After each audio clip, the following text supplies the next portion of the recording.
Now we come to a program that is empowering innovation and deeply impactful, YoWo, the Young Women's Program.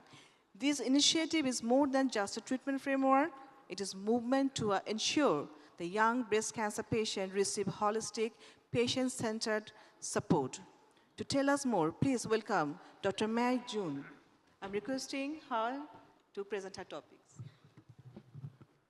Thank you. Good afternoon to esteemed colleagues, and thank you to the Bangladesh Society for Breast Cancer Study for inviting me to give this talk. And I echo Prof. Don's sentiment that at the start of the opening of this conference, that we are all global colleagues collaborating in the management of breast cancer. Today, I'll be speaking about YoWo, which is our Young Women with Breast Cancer program that we currently have at National Cancer Center, Singapore. There are many different programs around the world who look at young patients with breast cancer. Each program has slightly different approach and hope to support the young breast cancer patients. These programs are all hoping to be able to reach out to the different demographics specific to their center. Let me share more about our program and how it came across. So it's always easier to start with a case. Imagine this is your clinic and this is the last patient who walks in. This is Miss A. She's 29 years old. She's got a clinical T2 and 1 M0 disease that is ER/PR positive, HER2 negative, and it's grade 3. You find out more about her. She's married. She's got no children yet. There is no family history, and she currently works as an accountant. Through the course of your consultation, be it 30 minutes or an hour, you're going to go through that she's going to need chemotherapy, she's going to need surgery, she's going to need radiotherapy afterwards. We're going to talk to her about hormonal therapy, maybe even extended hormonal therapy. And by the way, there are 2 things you need to think about before we get started, which is think about fertility. Speak to your fertility preservation specialist. And also, you should see a cancer genetics doctor or a genetic counselor to talk about your risks. You hand her a stack of forms and also some blood tests, information leaflets, and then she goes out of the door. What will she remember from the consultation, and what is the priority in this current setting?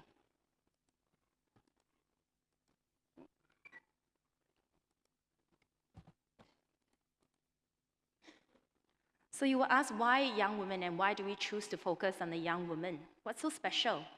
Through the consultation, she gets a diagnosis of breast cancer. She gets told about all the things that she needs to get done. The surgery itself is a change on her body image. She's going to have a different way of viewing herself. She gets told she needs to have chemotherapy. There goes her hair. And also, everyone will know that she's going to be receiving chemotherapy. She gets told she needs to think about her plan for children. She's just gotten married. She's never thought about her options at this point in time, but now she's told you need to think and plan now. Isn't this the furthest thing from her mind at this point in time, given she's just been told she's got breast cancer? She gets told that this may be genetic because she's under 30, and we know that prevalence of having a genetic syndrome is much higher in this population. And she thinks about how this is going to affect her future children. She thinks about the time that she's going to have to take off her work. What if she gets fired? What happens to financially? She thinks about her family commitments and her relationship with her partner. How will he see me now? And the last thing she would think about her finances. How am I going to pay for the treatment and also this period of time that I'm not having an income? So this is why the group was set up initially. And we are a very young team. This team started out in 2021 with a few like-minded individuals who felt that the care of young breast cancer patients was not optimized, and therefore sought to find ways to help smoothen the journey in their treatment and to dispel some of the misconceptions and provide support for her. Dr. Tan has mentioned before that our statistics do show that up to about 10 to 15% of our patients are actually diagnosed at the age of 40 and under. And these patients form a significant portion of our patient load, especially given that majority of these patients, or at least more than 50% of these patients, do go on to receive some sort of systemic chemotherapy. We know prognostically that these patients do not do as well as their older counterparts at the extremes of ages. And we can see here the red line where patients are under the age of 40, that they do worse and they have the highest breast cancer specific mortality. We talked about some of the unique issues faced by these young women, firstly in terms of more diagnostic delays before they come in, more aggressive disease, as well as getting more advanced disease, because I had a patient who thought this was related to breastfeeding. She was breastfeeding her newborn child, and this thing did not go away after 6 months before she decided to actually get seen. The biology we know is more likely to be more aggressive. We know about the genetics and the prognosis. The important thing that Dr. Tan touched upon before was the concept of fertility in this discussion. The risk of premature menopause with chemotherapy, the risk of premature ovarian failure, and the rates of infertility, especially now when we're giving neoadjuvant chemotherapy, for example, the Keynote 522 regimen, where we're giving polychemotherapy plus immunotherapy, and that the rates of infertility afterwards. We have not even touched upon the psychosocial part of things, where there are concerns on the young family, their work, returning to work after a diagnosis, because everything comes to a standstill when the diagnosis of breast cancer is given. This space has been getting increasing attention. There was an interview by Channel News Asia where they interviewed my colleagues to discuss about the unique struggles faced by these young women, and was also a special call out to let these young patients know that they're not alone and fighting this alone. The Singaporean newspaper also featured patients being diagnosed with breast cancer in this age group and how they managed to cope with the diagnosis. Therefore, the role of the Young Women Working Group, wherever we set it up, would be to provide a comprehensive support program for our young women diagnosed with breast cancer. Firstly, to provide education materials and directly available resources so they can actually have information in bite size and be able to assimilate that into their own care. We have to develop individualized treatment plans for each patient, addressing the unique needs. The other important thing is to address the psychosocial support and also to connect her to other individuals going through treatment or have gone through treatment to provide that support for her, and to ensure that multidisciplinary care is given to her in a timely way and a comprehensive way. We don't work alone, even though the team is not extensive at this point in time. We have buy-in, thankfully, from our colleagues across different disciplines. It's only possible with the buy-in from them as well. So the key personnel we involve is a dedicated nurse practitioner. We have dedicated breast care nurses who care for these patients. Usually, our breast care nurse is introduced to the patient at the consultation with the surgeon when they are first diagnosed with breast cancer. They will be guiding the patient through their treatment journey and provide the personal touch in this realm of her treatment. We are also able to streamline the referrals necessary, so all the necessary referrals can be seen within 1 to 2 weeks.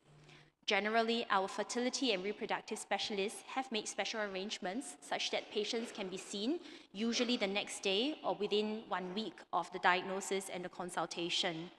Our cancer genetics service is amazing in that we have managed to get same-day genetic appointments or the next day, giving them a chance to fast-track some of the referrals as well as to get the genetic test done. Survivorship and supportive care is also interlinked with this, and we have a close working relationship with our psychologists, counselors, as well as social workers. I mentioned that information needs to be given to the patients. I mean, even if we do give them lots and lots of leaflets, if it's not curated and if it's not relevant to the patient's care, it will not be able to help them in any way. So we have certain ways we have managed to actually disseminate this information to our young patients. AYA Bytes is an app developed by my colleague at National Cancer Center and is being tested by some of our patients in its use. The interface is friendly, colorful, and also quite endearing. The persona is actually modeled after a late patient of NCC and a close friend of the app developer. It features articles which might be specific to the patient's care, including fertility preservation, surgery options, what are the side effects of hormonal treatment, how to manage this. This app also features a mood calendar as well as a symptom tracker for the patient to be able to follow up how they feel through their treatment journey. Information booklets. We have identified key areas of need. So we identify as fertility preservation because of the low rates of uptake, as well as the psychosocial, emotional component of the treatment. So we have come up with these information booklets which outline the options that the patients have and where to seek help if they need. For people who handle visuals better, we have an animation video with input from our own young women patients about why fertility preservation is important. And I've heard feedback from our own patients that this is very helpful because at the point of cancer diagnosis, future children seem to be the thing that's furthest away from their thought process. And sometimes it's almost a shove to get them to go and see the gynecology doctors. Patients do come back and tell us, thank you for making me go at that point in time, or thank you for letting me know how important this is. Our supporting efforts, we currently have an adolescent and young adult oncology clinic, which is a special initiative by my colleague, Dr. Eileen.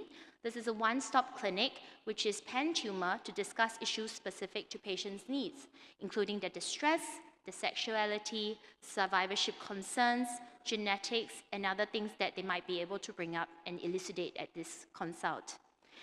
We have a wellness and intimacy clinic that incorporates the multidisciplinary model to approach intimacy concerns of patients, be it relating to their sexuality, their sexual health, or, for example, the menopausal symptoms relating to endocrine therapy that we're prescribing for the patient. There is a complementary health clinic we run, which actually can speak to patients about the supplements that they're taking and whether that is appropriate to their clinical condition. We are looking into our fertility preservation uptake rates, as this is something lacking, and also looking at moving forward, what are the rates of conception after treatment, the rates of returning to use their fertility preservation before treatment. Why is it important? Because now we have data to support us and to give patients more reassurance. Feeling lost, not knowing what to prioritize, and is probably something that patients have told us in the past, and it's important that we not leave regrets. Dr. Tan did mention about the positive trial, where we talked about interrupting endocrine therapy to attempt pregnancy in early hormone receptor positive HER2 negative breast cancers. It did meet its primary endpoint in that interrupting endocrine therapy after 18 to 30 months of starting and then trying to attempt pregnancy and resuming once they have completed their conception or birth, or as well as their attempts for pregnancy, including a period set aside for breastfeeding. It did not increase the number of breast cancer events above the safety threshold and gives us confidence on how to counsel our young patients after a diagnosis of breast cancer. The other day I had a clinic and I opened my clinic list. It was 36 patients. My heart sank, feeling like it was going to be a very, very long day. But my day turned out to be amazing because I had 2 young patients showed up who actually had interrupted their endocrine therapy and they had successful IVF procedures after, and I managed to touch 2 pregnant bellies. So I think this brought me a lot of joy, and I think having this confidence from this data to counsel our patients is especially important and definitely life-changing for them as well. Ultimately, bringing the service back to the patients is what we hope to achieve, and this serves as a reminder of why we do this in the first place. I thank you that this is not a one-man or one-woman effort, it is a team effort. We are a young program and have benefited and aided patients since 2021. Upcoming, we also have the 4th iteration of the Young Women's Forum, which happens virtually in July, and we would like to invite everyone to join us as we discuss these topics which are close to our hearts about managing our young women. So I welcome any questions and also suggestions or collaborations. You can email me. Thank you. Thank you, Dr. June, for excellent program and letting us know the discussion